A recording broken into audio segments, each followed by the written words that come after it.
Hello, hello online family কি করছো তোমরা? শুভ সকাল। সকাল, সকাল চলে এলাম ছোট্ট একটা ব্লগ নিয়ে। রিয়াস ব্লগ থেকে তোমাদের অনেক, অনেক স্বাগতম। আমি তো ভালোই আছি। তোমরা কেমন আছো সেটাই অবশ্যই বলে যাবে কিন্তু কমেন্টে। কেননা ঠান্ডা, ঠান্ডা পড়েছে তো এখন মানে ঠান্ডার সময় বুঝতেই তো পারছো সবাই ঠান্ডায় সকালবেলা ঘুম থেকে একদমই উঠতে ইচ্ছা করে না। আমার তো সত্যি কথা গাইস একদম ঘুম থেকেই উঠতে ইচ্ছা করে না। বিশেষ করো আমি যদি 10টা পর্যন্ত ঘুমাতে পারি না আমার কি দারুণ। কারণ হয়েছে যে শীতের মধ্যে কেউ বিছানা ছেড়ে উঠতে চায় না। তো আমার তো আরও বেশি আলিস্যা মানে আমি উঠতেই পারি পারি না সকাল হলে। প্রচুর কষ্ট হয় আমার ঘুম থেকে উঠতে। তো দেখো গাছ থেকে একটা পেঁপে পেরেছি সেটা তোমাদের কাছে শেয়ার করলাম। সেটা আমি রান্না করবো। আর শ্বশুরমশাই মাছ নিয়ে এসছে সেটা তো তোমাদের কাছে শেয়ার করিনি। রোজ আমরা মাছ খাই। বাঙালি বস মাছ তো খেতেই হবে তাই না? আমরা বাঙালি।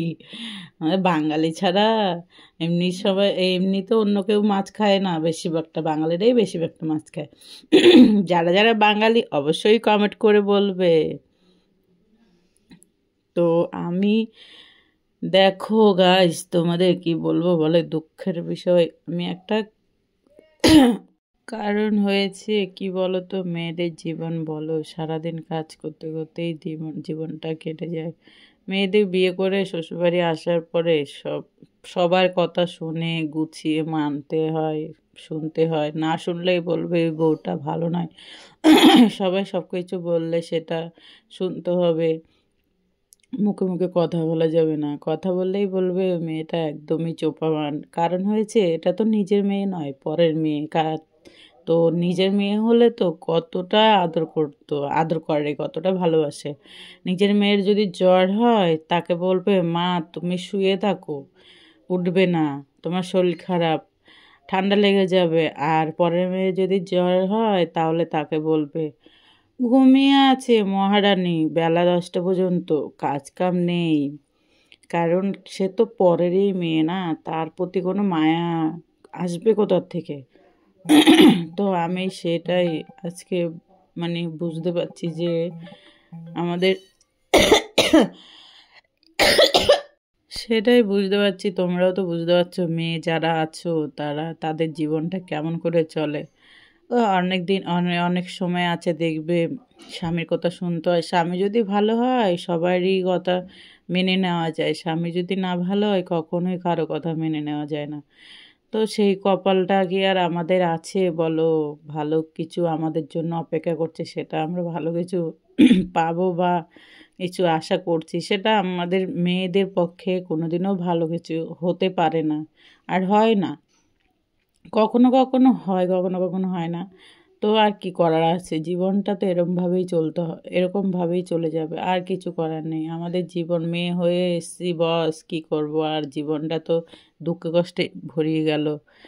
তো দেখো বলতে বলতে আমার রান্না কমপ্লিটই হয়ে যাচ্ছে গাইস। কি বলবো, এখানে মাছ মাছ নিয়ে নিয়েছি আর মূলা সেদ্ধ করে আমি মূলা দিয়ে আজকে কাটা মাছ রান্না করবো। এগুলো তোমরা কি মাছ বলো জানি না, কমেন্ট করবে যারা যারা জানো। আর আমি এই মাছটাকে কাটা মাছ বলে, এটা মূলা আমি সেদ্ধ করে নিয়েছি মাছে দেবো বলে। আর উস্তা ভাজাটা তো বসিয়ে দিয়েছি, তোমাদের কাছে শেয়ার করলাম। অল্প করে উস্তা ভাজা করবো, 3জন খাবো তার জন্য। জানো জানো গাইস আমার ঘাড়ে খুব যন্ত্রণা, কিন্তু তাও আমার কাজ করতে হচ্ছে। ডাক্তার বলেছে রান্না করতে বারণ আছে। হ্যাঁ, অনেক কাজ করতে বারণ আছে। কি করব বলো, মেয়ে তো হয়েছি, কাজ তো করতেই হবে তাই না? যেহেতু পরের বাড়ি সংসার করতে হয়, এটা তো নিজের বাড়ি নয়। মেয়েদের নিজের বাড়ি বলতে কিছুই হয় না বন্ধুরা, তোমরা তো জানোই।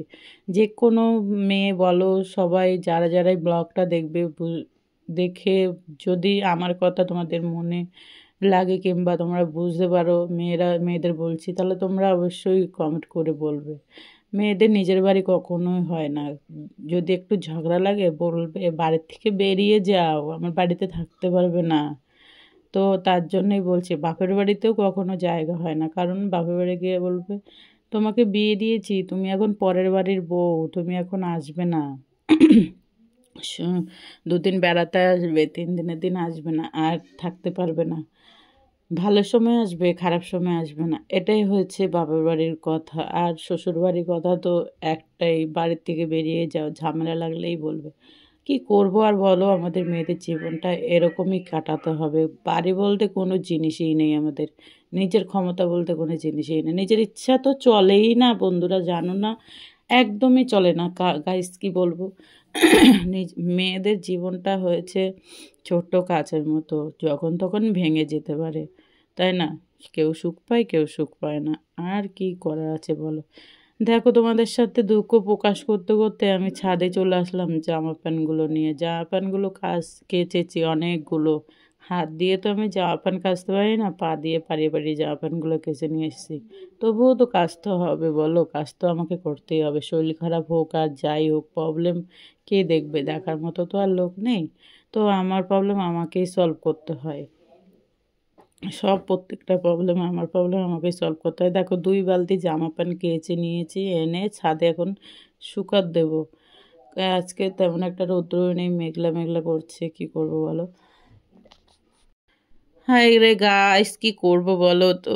আমার ঠান্ডা লেগেছে, গলাটা এত কাশি হচ্ছে কি আর আর বলবো। এখানে দেখো, আমি একটা লেবু গাছ বসিয়েছিলাম, বাইরে বসিয়েছিলাম, সেখানে তো ঢালাই দিয়ে দিয়েছি, তার জন্য লেবু গাছটা তুলে ছাদে নিয়ে এসেছিলাম। তো লেবু গাছটা কি সুন্দর পাতাও বেরিয়েছে, আমার তো খুব ভালো লাগছে। কবে লেবু হবে জানি না। এটা কলমের লেবু গাছ।